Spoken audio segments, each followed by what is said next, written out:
history that could be responsible for treating the tainted water. It's been one of the most violent weeks of the year, and tonight there's more gunfire. I've gone to too many funerals. Fox 45 News presses leaders at the city and state level on what they're doing to improve safety. Competing House and Senate budgets pass, leaving low-income families wondering if money for the Boost program will be in place. We question the teachers union on whether they support the scholarships. Farmers in fear. My family has devoted their entire retirement. How proposed regulations to Maryland's upcoming marijuana legalization could push already legal hemp growers out of business. Live from WBFF in Baltimore, this is Fox 45 News at 10. Good evening, I'm Kai Jackson. And I'm Maxine Stryker. More than a month after a toxic train derailment in Ohio, some of that contaminated water could be making its way to Maryland for treatment. But Baltimore City and Baltimore County leaders have their concerns about it, as you can imagine. It's another box to check at the Back River wastewater treatment plant, an area already struggling in its day-to-day operations. Fox 45's Keith Daniels joins us live with more on the plan and some serious concerns here. Keith? Well, Maxine, those concerns coming from the Baltimore's mayor and county executive, and tonight, a closer look at their doubts. Baltimore City Mayor Brandon Scott and Baltimore County Executive Johnny Olszewski say they both just learned about this plan this afternoon. They got a letter from the contractor who's proposing to process this water. I have a lot of questions. We have since followed up with the governor's office. The contractor is Clean Harbors Environmental and Industrial Services, selected by the Environmental Protection Agency and the Maryland Department of the Environment to treat and discharge the wastewater at the city's Department of Public Works Back River Wastewater Treatment Plant in Dundalk. The city and county share that wastewater system. Getting answers from the railroad company. Tensions high Wednesday night. Neighbors are telling us they want answers and they want help. It's going up now. This comes a month after a fiery train derailment on the Ohio-Pennsylvania border. The contaminated wastewater from that derailment to be treated now here in the Baltimore area.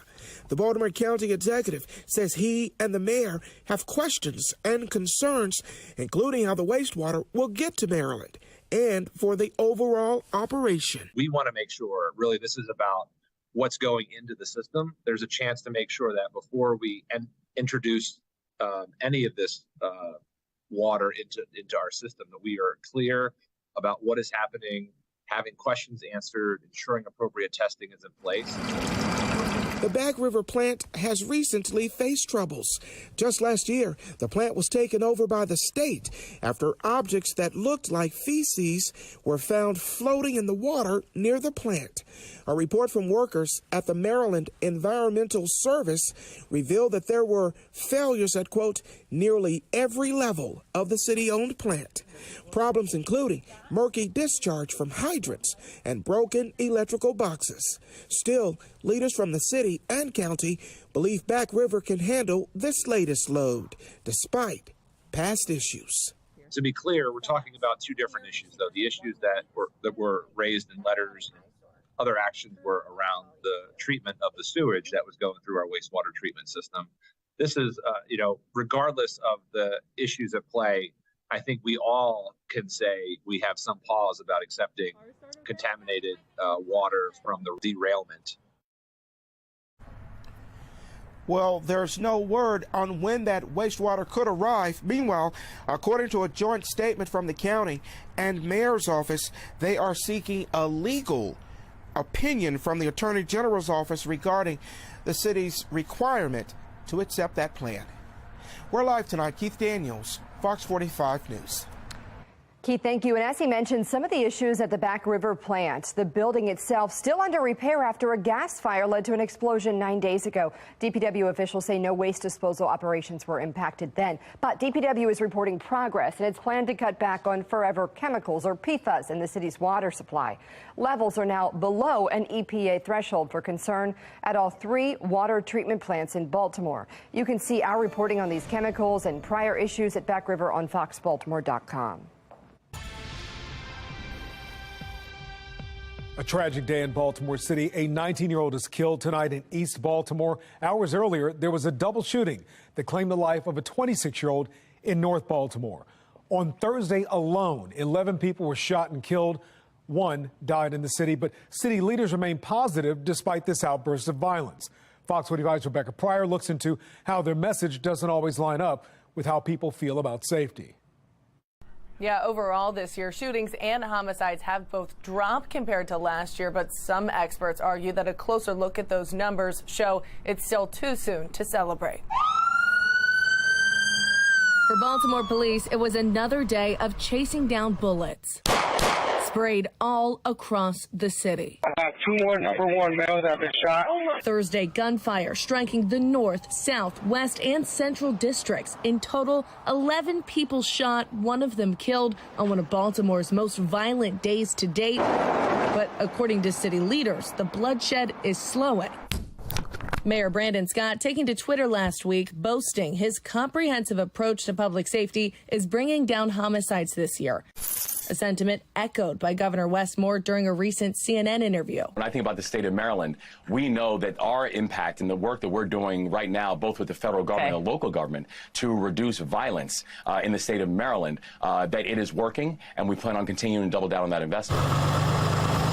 But a deeper dive into the data paints a different picture. While homicides are down overall compared to this time last year, last January, 36 people were killed, the deadliest January on record, potentially skewing the numbers. The year prior, 27 people were killed, and the year before that, 26, on par with what we're seeing again this year. And moving on to February, 17 people were killed this year, 1 more than February of last year. Don't get me wrong. We do need to highlight the progress that we're making, but you can't pretend that people aren't dying every day. Former federal and state prosecutor Dhruv Vignarajah says based on the numbers he's seeing, it's still too soon to tout success. I think what's frustrating to the people of Baltimore is when our city leadership pretends that there isn't a catastrophic problem. In Annapolis, he's hoping the comments from city leaders doesn't cause crime-fighting legislation to go overlooked. With just over 2 weeks left in the legislative session, the fate of several major crime-fighting bills still stuck in committee. Attempts to make stealing a handgun a felony, increase penalties for repeat violent offenders, and lengthen jail time for illegal gun possession, all hanging in the balance, even with Democratic Baltimore City State's Attorney Ivan Bates joining the calls for tougher gun laws. I've gone to too many funerals.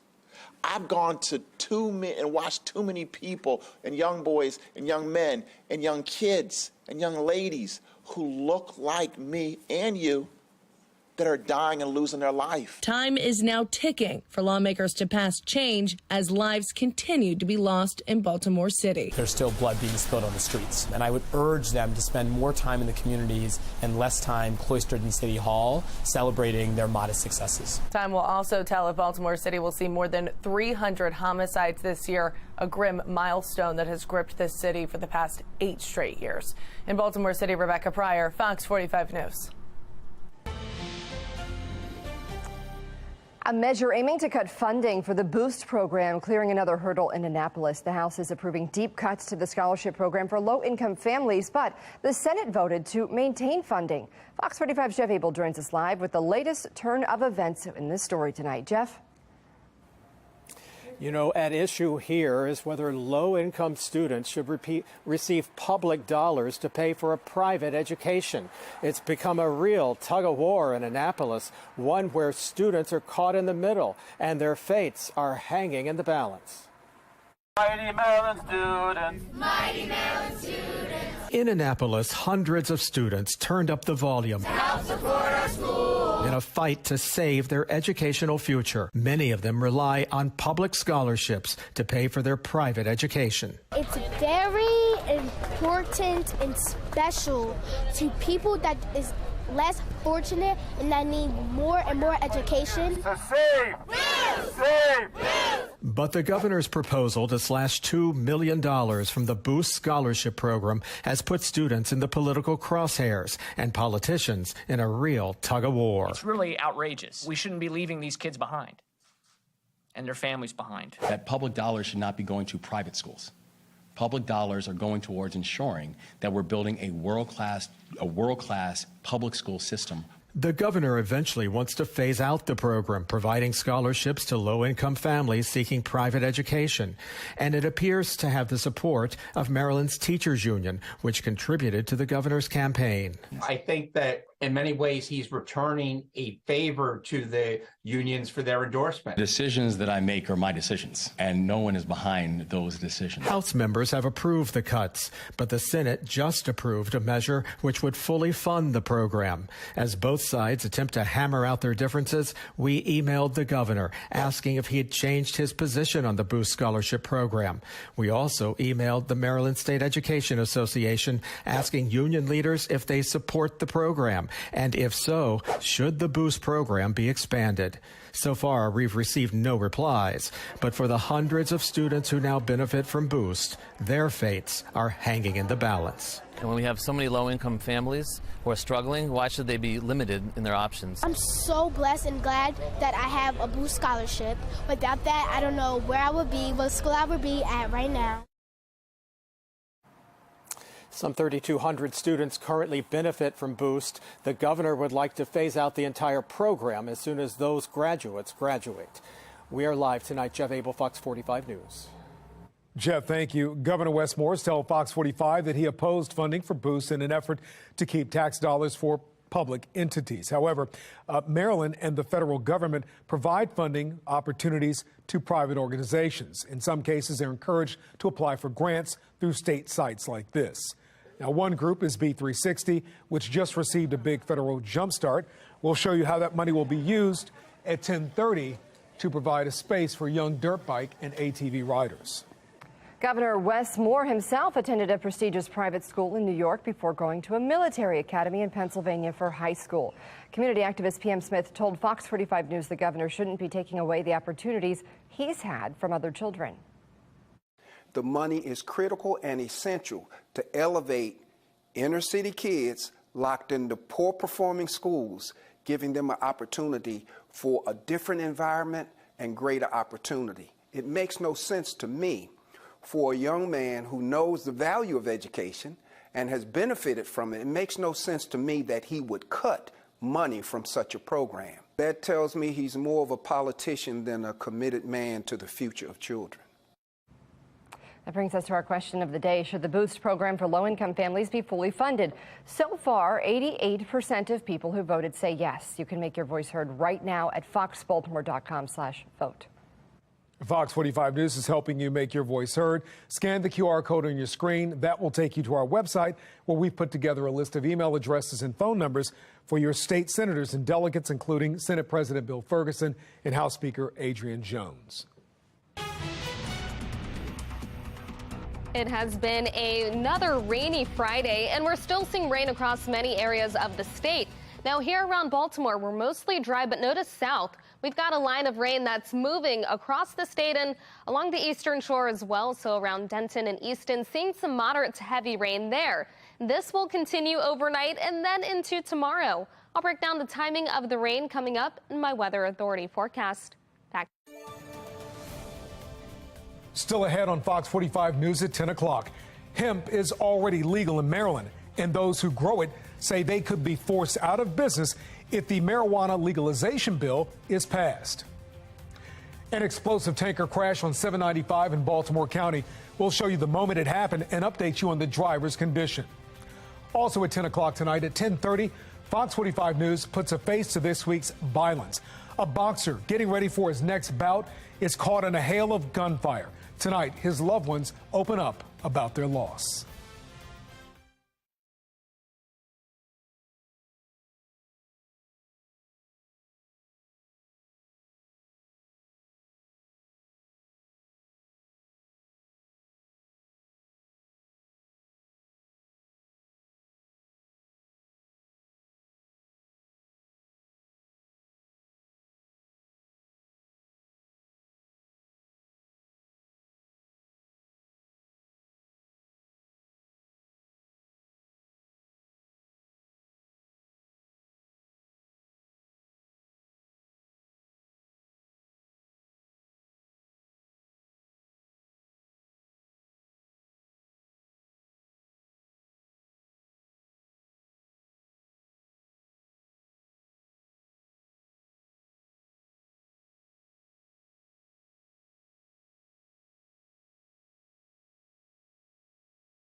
A fire explosion this morning on 795 in Owings Mills sends a driver to shock trauma. He's listed in serious condition.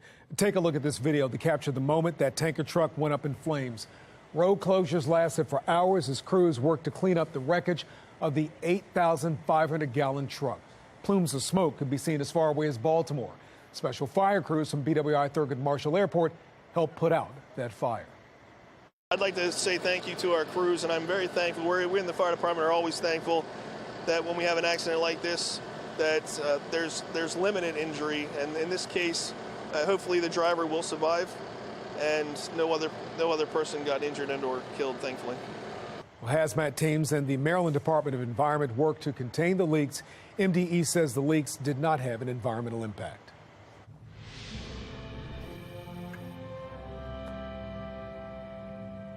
Well, you may have noticed some flags at half-staff this evening. Governor Westmore making that call in honor of the 6 construction workers killed in Wednesday's crash along the Baltimore Beltway in Woodlawn. Traffic camera footage obtained by FOX45 showed a car coming into contact with another car and then flipping over a Jersey wall into a construction zone. The driver is still recovering at a nearby hospital. State police say all findings will be submitted to the Baltimore County State's Attorney's Office, which would determine whether charges will be filed against the driver.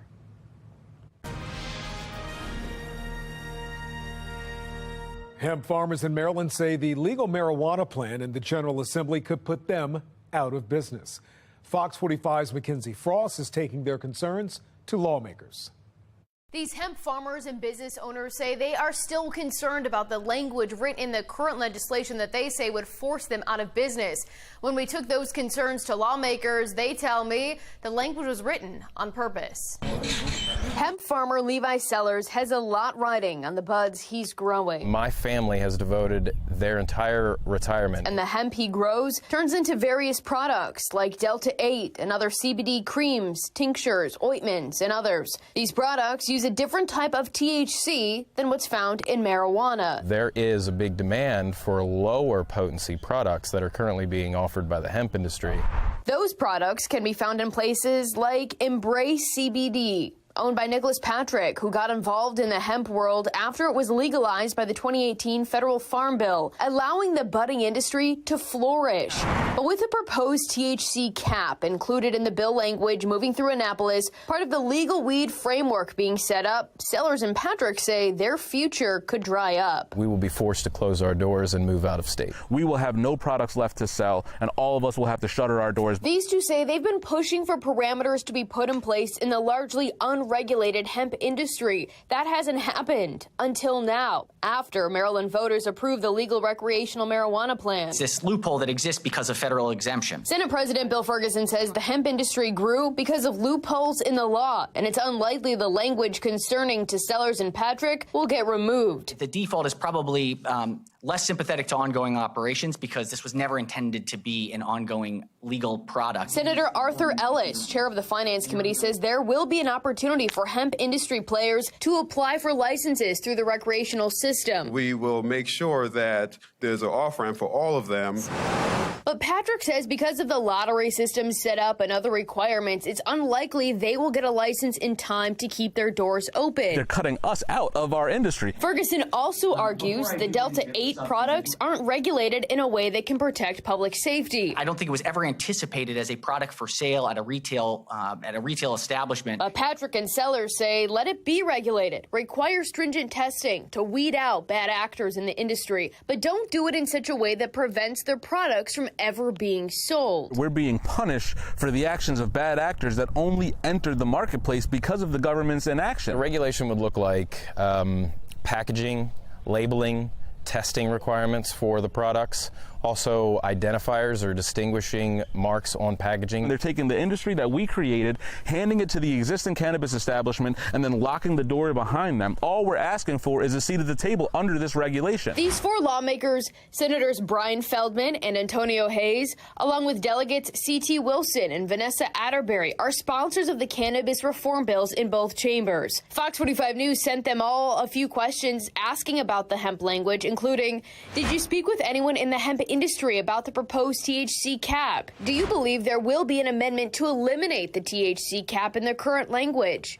Is the government responsible for these hemp businesses and farms if they close due to these new regulations included in the current legislation? Senator Hayes, the only one to respond, echoing what Senate President Bill Ferguson says that the language in the bill closes loopholes created by the Farm Act that has in some cases enabled product availability to our constituents and consumers that may present risk. I believe the cannabis industry is trying to consolidate and monopolize the market. And legal weed is big business. Fox 45 News poured over campaign finance reports for the 4 lawmakers backing the plans, finding Feldman got thousands of dollars from cannabis-connected donors back in 2021. And from January 3rd of this year through January 11th, right as the General Assembly session began, Feldman raked in more than $11,000 from cannabis companies.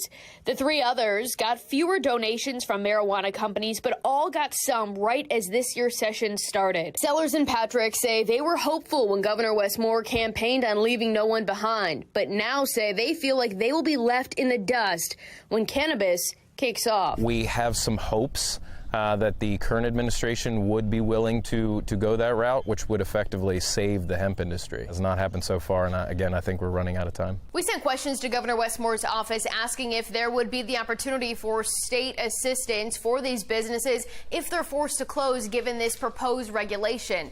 Governor Wes Moore's office tells me the governor did release $40 million for the Cannabis Business Assistance Fund that could help offer seed money for these businesses during the upstart process. But as it stands right now, the legislation that's causing a lot of concern for some of these people in the hemp industry looks like it's going to stay. In Baltimore, Mackenzie Frost, Fox 45 News. Showers are continuing to move across the state, leading to wet roads, and this will continue overnight and then into the morning. We're looking at more rain for your Saturday, so be prepared for that. Temperatures will reach the low 60s, then the upper 60s on Sunday and gorgeous. By Monday, we'll drop to the upper 50s, but we stay dry. After that, rain returns. I'll let you know what you can expect for the upcoming week coming up in my Weather Authority forecast.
the lawn.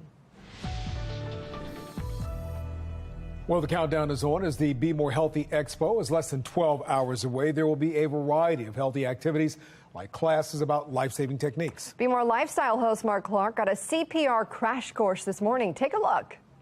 So we only focus on the compression component of CPR. We no longer breathe for the patient for this non-certified course, okay, which is easy for bystanders. And, and so the click, when the exercise means that you're pushing. You're pushing deep enough, yes, okay, exactly. So that's the reason for the click. However, in a real person, you wouldn't necessarily hear a click. So you would push hard and fast, at least 100 times per minute, and continue that until we arrive on location. 100 times a minute? At least 100 times a minute. Is there a trick? I know, is there a song? Is there something, roll your boat? Is there? No? There used to be a song. I mean, you know, Staying Alive. Staying Alive. The newer generation has used Pharrell's Happy, so yes, it's possible. Okay, so the older generation, my generation. Staying Alive. Staying alive, staying alive. And yes. then Pharrell is what? Happy. Can you sing that for me? No, I cannot sing that for you. All right, well, be sure to join us for the Be More Healthy Expo tomorrow starting at 10 a.m. in the morning at the Baltimore Convention Center. The Expo can help guide you on your journey toward a healthier lifestyle.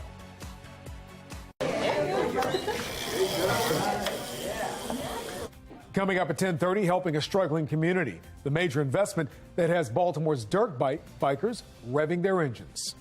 And a Shark Tank of sorts in Baltimore, how entrepreneurs are trying to simplify a complicated housing issue.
Our top story at 10:30 tonight, a violent start to another weekend as 2 people are killed in separate shootings. At least 14 people shot in Baltimore over the past 48 hours, and tonight, Fox 45 News is putting a face on the violence. He was excited to get another shot at another pretty big fight on a big card. One of the victims in Thursday's mass shooting in West Baltimore was a boxer who was caught in a hail of gunfire. Fox 45's Vincent Hill spoke to the victim's friends and family, heartbroken by yet another tragedy. Yeah, standing outside the boxing gym that was owned by 33-year-old Ernest Hall. He was known in the boxing world as Lightning Bug Ernie, but a fellow boxer called him a friend and a gem to the community. First and foremost, Ernie was my friend. A friendship grown out of a mutual love for the sport of boxing. I love boxing. I was looking for a new gym when I moved to Baltimore City, and I found Ernie. Rudy Duke-Majan describes his longtime friend and Olympic boxer, Ernest Hall, as a beacon. He'll light up a room, wouldn't say a bad word about anyone. Hall not only taught boxing, but he was still active in the sport. Ernie had a fight lined up next weekend. Wednesday, he called his friend, sparring partner, and lawyer Rudy for advice. I spoke to him at 10 p.m. on the night of his death. He was telling me about his contract. He was telling me about the amount. He was looking for sparring. That would be the last time the two would ever talk. A few hours later, you know, the inevitable happened. Just after midnight on Thursday morning. Wrong place, the wrong time. Ernie doesn't get involved in anything like that. During a random trip to the store, Ernest was fatally shot in a mass shooting in West Baltimore, leaving a family behind to pick up the pieces. He's got a 15, 16-year-old. He has a new baby boy born probably in, I think, January. He's got a very, very young daughter. A father and a fighter who lost the fight to Baltimore's gun violence. Rudy says Ernest was a treasure, taken away too soon. It's a cliche when people pass away, everyone says, you know, all good things. He was this, he was that, but Ernie was actually, he was a gem for the city of Baltimore. Right now, Baltimore police say they still have no suspects or motives in the shooting that killed Hall and injured 5 others. Hall's funeral is scheduled for April the 7th. In Baltimore, Vincent Hill, Fox 45 News. Dirt bike riding is illegal on Baltimore City streets, but B360 is working to give kids a safe space to ride and learn. B360 runs out of an empty lot in Pigtown, but $3 million in federal funding will help build a dedicated space. The group teaches kids who have an interest in dirt bike culture more about their bikes while tying in science and engineering for them to set up careers in STEM. A lot of people don't know like how much this means to us, like having our own park. Like we gonna be one of the first people that do it. And my dream, one of my dreams is since I joined B360, always to have like safe space to ride. No, I want to say a home, because we have a family, but we don't have a home. So I will always would like a home, a place, you know, where everybody can ride. Well, check out this. Senator Chris Van Hollen taking a spin. He helped approve that federal funding. B360 is still working on raising about $10.5 million for the project. The senator looks like he's having fun. Not bad. Well, attempts to ban and restrict books at schools and public libraries set a new record in 2022, according to a new report from the American Library Association. More than 2,500 different books faced objections. That's compared to around 1,800 in 2021 and under 500 in 2019. According to the association, the vast majority of books in question are about members of the LGBTQ community and people of color. The House of Representatives passed a Parents' Bill of Rights Act, which would give parents more direct oversight over reading material and curriculum in public schools. Now, that vote comes after parents took to Capitol Hill saying the government is interfering with their rights to raise their children. The National Desk, Janae Bowens, has that story. Outraged parents on Capitol Hill Thursday. It is tragic that they now fear the federal government. We are not domestic terrorists, and we will not be silenced. The frustration stems back to that 2021 Justice Department memo that directed federal law enforcement to work with local authorities because of a, quote, disturbing spike in harassment, intimidation, and threats of violence against school staff and board members. Parent advocacy groups say parents were pegged as threats after voicing concerns about COVID-19 lockdowns, gender identity policies, and controversial subjects in the curriculum. What they are doing is teaching through the lens of critical race theory and critical theory in general. And it's demoralizing our children, and it's having an effect that's causing division amongst the children, and we're seeing increases of violence across the country. Attorney General Merrick Garland released the memo after the National School Boards Association sent a letter to President Biden comparing some conduct at school board meetings to domestic terrorism. The organization has apologized for the letter. They also say they regret sending it in the first place. This appeared to be a manufactured crisis. It was all put together for politics. The hearing comes on the heels of a House Judiciary report that found no legitimate basis for the memo. Despite calls to do so, Garland hasn't rescinded the memo. And it unquestionably chilled parents in exercising their rights. Democrats pushed back during the hearing, accusing the right of First Amendment violations when it comes to violent threats against school board members and book bans. Near my district in southeastern PA, school board members received threats of evoking gas chambers and acts of physical violence. And they invariably focus on books by Black and LGBTQ authors and on the teaching of American history that includes an honest examination of race and bigotry. Well, the Parents' Bill of Rights Act goes to the Senate right now, where it faces opposition from Democrats who hold a majority. The Biden administration is addressing the bill, saying legislation like this politicizes children's education and doesn't actually help children succeed. Okay, we're taking a look now at the Fox Box. The top left, 2 people are dead after a candy factory explosion in Reading, Pennsylvania. Our Fox affiliate in York confirms at least 1 person was rescued from the rubble. It's unclear what led to that explosion. On the top right, the King of England is delaying his trip to France amid massive demonstrations across that country. Protesters are angry at French President Emmanuel Macron, who has overruled his own government to raise the retirement age by 2 years. Bottom left, 2 more NHL players choosing not to wear Pride Night jerseys, saying it would go against their Christian beliefs. Advocates argue not wearing the jerseys show members of the LGBTQIA community that they aren't welcome in hockey. On the bottom right, San Francisco is considering an Office of Reparations, which would help vet Black residents eligible for a one-time payment of $5 million if their ancestors were slaves. That plan is estimated to cost the city more than $100 billion. Well,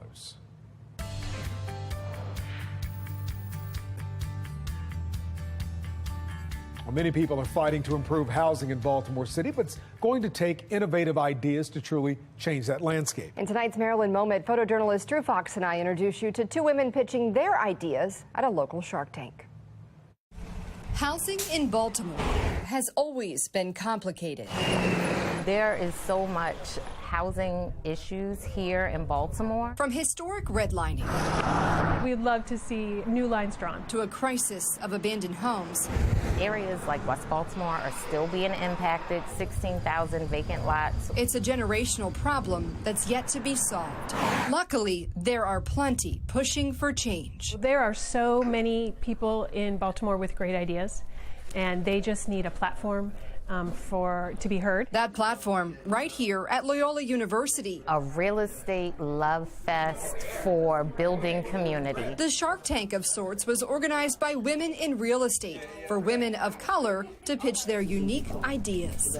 My name is Ruth Travis. My name is Reverend Chandra Caples-Webb. Ruth and Chandra are hoping to catch the attention of the sharks in the room. Ruth Pink House will be a place where breast cancer survivors can come for rest and relaxation. Ruth Travis is pitching a recovery house where women can come before, during, and after breast cancer treatment. Can you just go into a little bit more detail for me about the house itself? The Pink House, we will have nutritional sessions. I will let them celebrate their years of survival or their birthday there. Ruth believes your environment has everything to do with how you heal. I want a kitchen.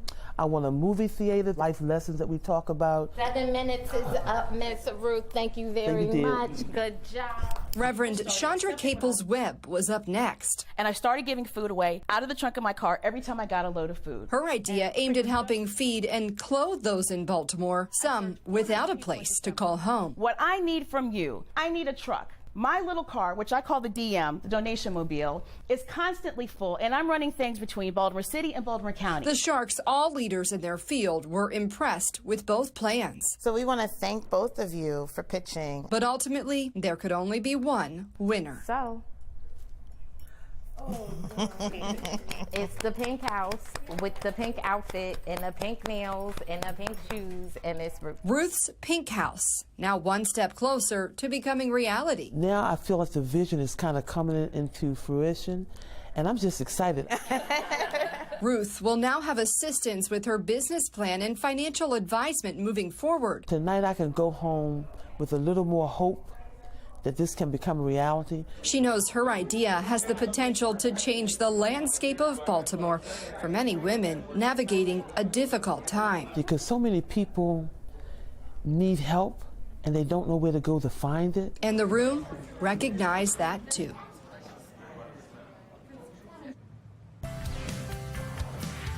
Tomorrow is Maryland Day, commemorating the day 2 boats of settlers arrived at St. Clement's Island. There are several ways to celebrate, including a ceremony of flags in St. Mary's City. You could also tour historic homes across Anne Arundel County for only $1. Plus, the Maryland Day Festival returns to Power Plant Live starting at noon. We want to see how you're celebrating Maryland. Send us your favorite pictures through Chime In. Still ahead, product recalls are essential to consumer safety, but what happens when watchdog groups can't raise the alarm? Spotlight on America investigates. A child in Baltimore charged with attempted murder. The accusations a 15-year-old is facing as the youth crime crisis continues. And I'm keeping track of showers moving across the state. This is all ahead of a warm front. This will lead to warmer temperatures tomorrow, but more rain is on the way. I'll break down the timing coming up in my Weather Authority forecast.